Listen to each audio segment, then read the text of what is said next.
오늘 세례 입교를 받으신 여러분들을 정말 진심으로 환영하고 축복합니다. 우리가 함께 연회를 즐기기도 했고, 또한 가족, 친구들, 또한 우리 함께 교우들이 와서 세례를 받은 것과 또한 입교를 받은 것을 마음을 다해 축하하는 시간이었죠. 이 모든 축하는 결국 예수를 나의 구주로 고백하며 그분만 나의 삶의 주인으로 모시겠다라고 결단한 거에 대한 축하일 것입니다. 가족 중에 자녀가 태어나면 정말 온 마음을 다해 축하하죠. 아마 집안에 가족이 태어났을 때, 아기가 태어났을 때 대한민국 인구수가 증가했다는 것 때문에 기뻐할 사람은 없을 겁니다. 한 가족에 자녀가 태어났다는 것, 생명이 태어났다는 것, 그것은 그냥 가족 구성원이 늘어서가 아니라 우리 가족 가운데 귀한 생명이 찾아왔고 귀한 기쁨이 가득하기 때문에 축하하는 것이겠죠. 저도 작년에 저와 똑 닮은, 정말 이름표를 굳이 새기지 않아도 박 목사 딸이구나 라는 것을 알 수 있을 정도의 예쁜 딸이 태어났습니다. 주변 예쁩니다, 여러분. 네, 제가 머리를 묶은 모습이 기대되신다면은 잠옷실에 가서 보시면은 저런 모습이겠구나 생각하시면 됩니다. 자, 아무튼 이제 제가 이때 주변 친구들과 가족들, 친척들에게 아주 많은 축하를 받았습니다.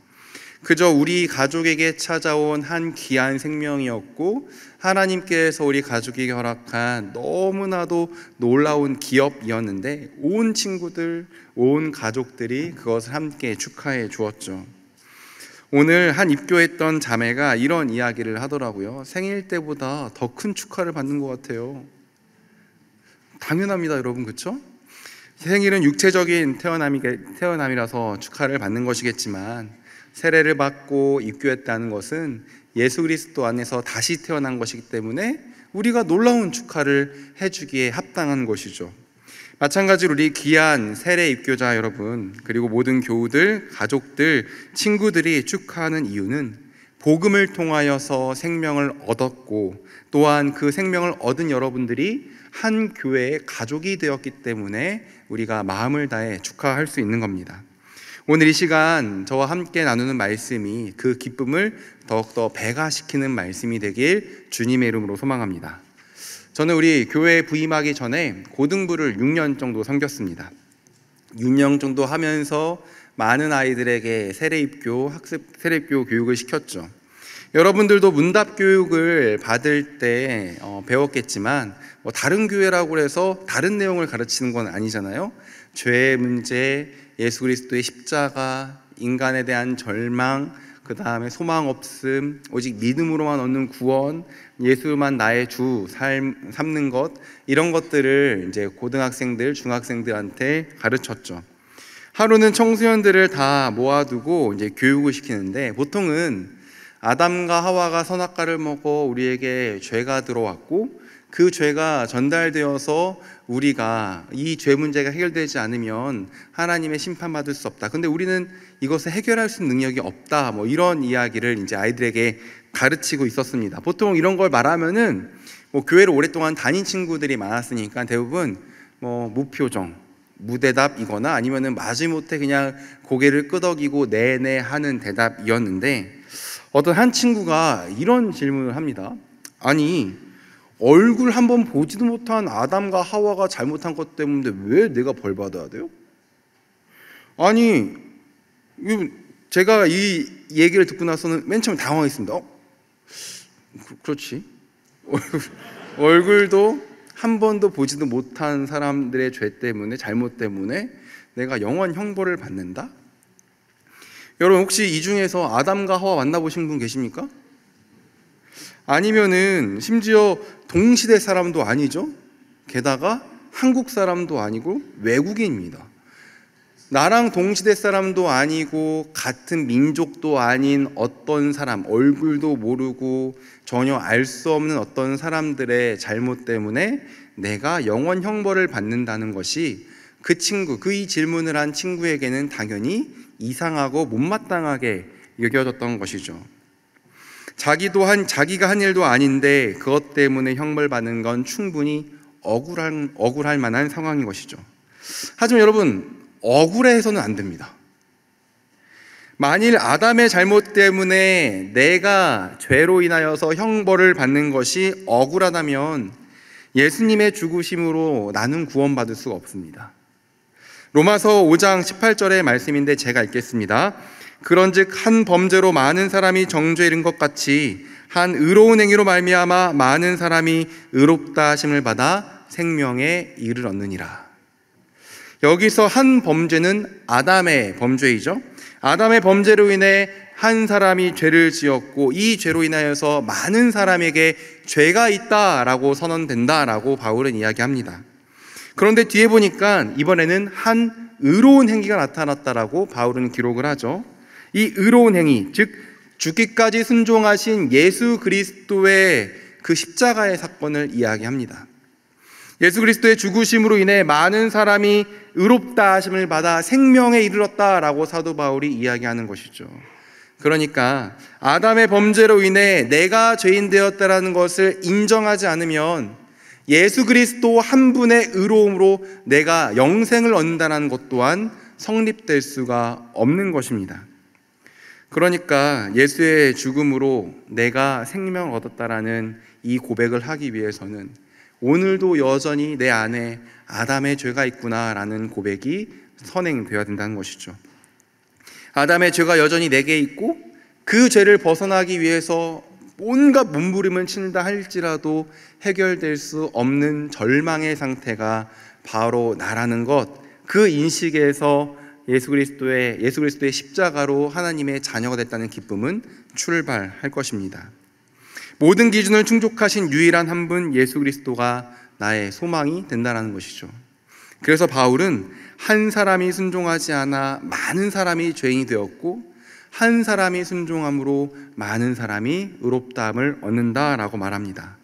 그런 차원에서 하나님의 창조를 믿고 아담과 하와의 죄를 알고 있는 우리라면 아담의 죄가 나와 무슨 상관인가? 라고 말하는 것이 아니라 아담으로 인한 나의 죄가 예수 그리스도를 통해 다 해결되었다 라고 기쁨의 고백을 해야 하는 것이죠. 자, 그런데 여기서 너무나도 중요한 개념이 바로 예수 그리스도와의 연합이라는 개념입니다. 쉽게 말해 예수 그리스도와 내가 이제 하나가 된다라는 것인데요. 너무나도 좋은 말이죠. 이 연합이라는 말 자체가 굉장히 좋은 말입니다. 제가 연합이라는 말을 어디서 많이 들어봤을까라고 생각해 봤는데 연합군 할 때 들어본 것 같았습니다. 우리가 주로 전쟁 같은 거 하면은 보통 연합군을 이루어서 싸웠다라고 이야기하죠. 2차 세계대전 때도 연합군을 미국으로 중심으로 한 연합군이 독일이나 일본 같은 나라와 싸워 승리했습니다. 그래서 우리가 연합한다라는 의미를 생각해 봤을 때는 뭔가 힘이 세지고 세력이 커진다라는 의미로 우리가 쉽게 생각할 수 있겠지만 예수 그리스도와의 연합을 이야기했을 때는 힘이 세지거나 세력이 커진다라는 것과는 전혀 다른 상관이 있습니다. 그리스도와 연합은 내가 그리스도와 함께 죽고 내가 그리스도와 함께 살아난다는 것에 포인트가 있는 것이죠. 자, 우리가 한번 상상해 봅시다. 2000년 전에 예수님께서 저 멀리 팔레스타인 이스라엘 땅에서 십자가에 죽임 당하셨습니다. 그런데 2024년 3월 24일 오늘을 살고 있는 여러분과 2000년 전에 일어났던 사건이 도대체 무슨 상관이 있겠습니까? 아니, 더 정확하게 묻는다면 어떻게 시간과 장소를 초월하여서 2000년 전에 저 머나먼 땅에서 일어난 한 사건이 어떻게 오늘을 살아가는 나에게 역사하고 생명을 주는 사건이 될 수 있냐라는 것이죠. 바로 성령을 통해서 이것이 가능하다라고 바울은 이야기합니다. 고린도전서 6장 11절에서 바울은 이렇게 이야기합니다. 주 예수 그리스도의 이름과 우리 하나님의 성령 안에서 씻음과 거룩함과 의롭다 하심을 받았느니라. 주 예수 그리스도의 이름과 우리 하나님의 성령 안에서 씻음과 거룩함과 의롭다 하심을 받았다. 2000년 전에 일어났던 머나먼 땅에서 일어났던 십자가의 사건이 성령을 통해 2024년 3월 24일을 살아가는 오늘 우리에게 적용되어서 십자가의 사건이 눈앞에 생생하게 펼쳐진다는 것이죠. 머나먼 과거에서 일어나서 나랑 아무 상관없는 사건이 아니라 성령을 통하여서 내가 십자가의 현장으로 가는 사건, 그것이 바로 십자가의 사건이 오늘 나의 사건이 되는 성령의 은혜입니다. 하나님의 의로우심을 따라 죽을 수밖에 없는 죄인이기에 십자가에 달려야 할 것은 바로 나였지만 성령을 통해 우리는 그 십자가로 가게 됩니다. 그리고 단순히 저 먼 발치에서 십자가에 달린 예수님을 보면서 저기 예수님 돌아가시고 있네 라고 그냥 구경꾼으로 머무는 것이 아니라 아까 우리가 고백했던 찬양처럼 주의 손에 나의 손을 포개게 되고 주의 발에 나의 발을 포개게 된 역사가 그 현장 가운데 일어나게 되는 것이죠. 그래서 사도 바울은 오늘 본문 3절에서 이렇게 이야기합니다. 무릇 그리스도 예수와 합하여 세례를 받은 우리는 그의 죽으심과 합하여 세례를 받은 줄을 알지 못하느냐. 우리는 예수님의 죽음과 아무런 상관없는 존재들이 아니라 그분의 죽으심과 합해진다는 겁니다. 그냥 멀리서 예수님 잘 죽으세요, 예수님 죽고 가고 계시네요, 예수님 아프시겠다 이렇게 이야기하는 십자가의 사건이 아니라 나도 예수님과 함께 죽었습니다. 나도 하나님 앞에서 이 죽을 수밖에 없는 이 죄인이 예수 그리스도와 함께 십자가에 못 박혔습니다라고 고백할 수 있는 거죠. 세례 입교를 받은 우리가 내뱉어야 되는 고백입니다. 하지만 우리 주님 부활하셨습니다. 죽음에 머무시는 것이 아니라 분명하게 부활하셨죠. 우리가 예수 그리스도와 함께 죽을 때 바울은 그제서야 주님께서 부활하셨듯 우리도 그의 부활과 합하여 주님의 부활에 참여하게 된다라고 이야기합니다. 5절의 말씀입니다. 만일 우리가 그의 죽으심과 같은 모양으로 연합한 자가 되었으면 또한 그의 부활과 같은 모양으로 연합한 자도 되리라.